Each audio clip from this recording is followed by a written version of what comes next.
Far too many business owners and entrepreneurs focus on building a business and not a brand. On this Branding Bites podcast, I dish out bite-sized strategies to keep your personal brand front and center to make a more significant impact and see bigger results in your business.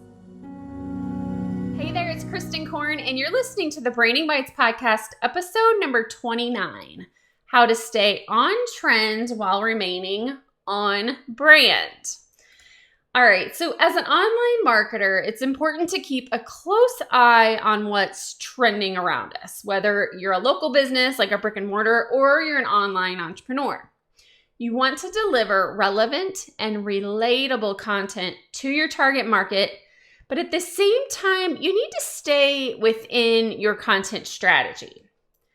Because when you get too off topic, your audience can broaden too much, which in return leads you right back to where you were when you were struggling to attract the right audience to your brand. You are sending your message out to too many people. You're being too general. Like I discussed in Branding Bites podcast, episode number 17, 5 reasons why talking to fewer people will increase your profits. When you can think of more ways to become a big fish in a little pond instead of a little fish in a big pond and narrow down your niche as slim as possible, you'll watch your sales increase. Okay, so with that in mind, how do you continue to attract the right audience for your brand while staying on trend with what's going on in the world around you? Especially the topics that your ideal client avatar, your ICA, is also curious about right now. Well, the answer is easier than you may think. What you do is a quick search on Pinterest. Yes, Pinterest, the free platform to see what people are searching for. What if you could not only write social media captions that are relevant to your ideal client avatar, but you could publish blog entries? Yes, blogging is not dead. This content then has the potential to gain you more exposure across more digital platforms, getting your voice, your story, your influence heard by more of your niche market. Plus, a blog entry is pinnable, which means it's easy to get your brand seen on Pinterest and in the hands of the exact people searching for your content. How about that? So here's how you do it. When you log into your Pinterest business account, here's where you need to go. And you just picked up on my last line. I said business account. Yes, make sure you have a Pinterest business account so you can use this platform and all of its offerings for your business.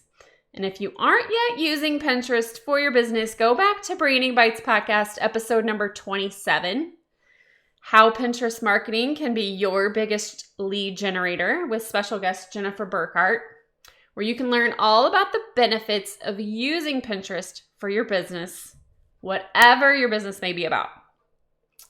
Okay, so I'm going to post a step-by-step graphics on the show notes for this episode. You can get them at kristenkornblog.com/episode 29. But when you log into Pinterest, you're going to go to the top left under Analytics. That's a drop-down, and select Trends. It's actually a brand new feature just added. On this page, you can see the top 6 topics being searched on Pinterest right now. They're usually pretty broad, but if one of the topics could overlap with your core beliefs and your content focus, you want to really go and dig into that. Okay, so at the time of recording, the 6 mentioned hot topics on Pinterest were DIY hair mask, care package, meals with chicken, date night ideas at home, sewing, and loungewear.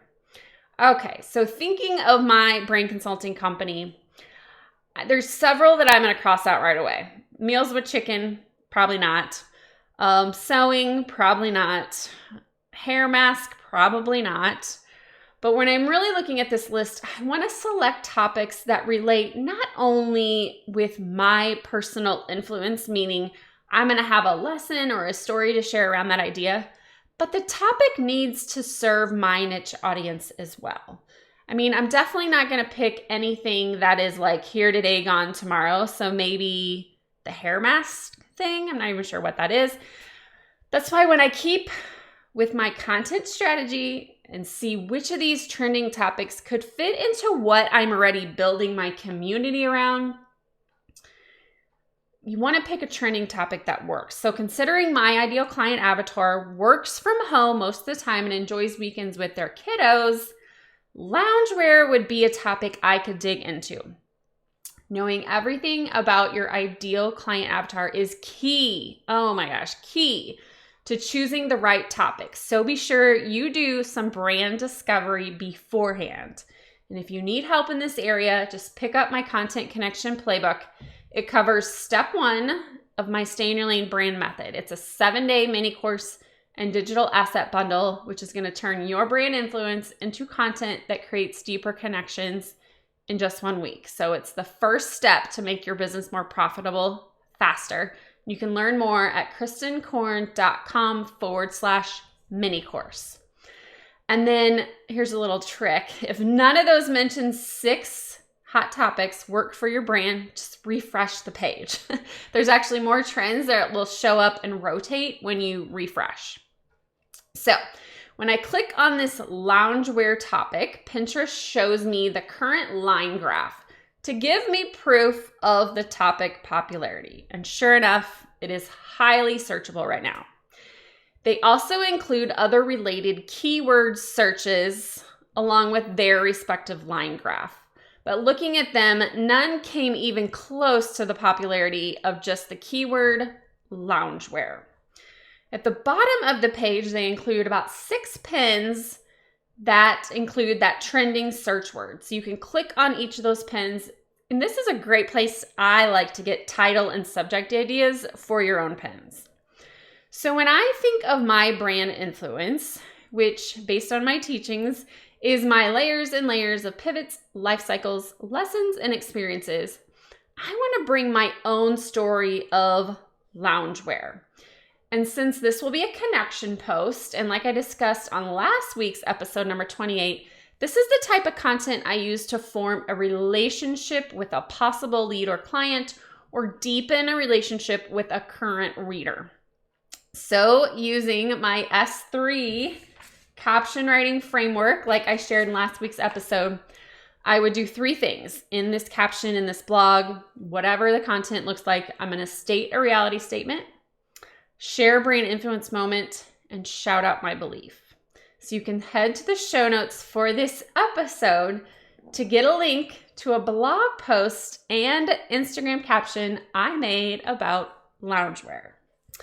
So by incorporating my brand influence into my copywriting using on-trend topics that my ideal client avatar is talking about right now, I can start to make deeper connections with them, all at the same time staying on brand and in my lane.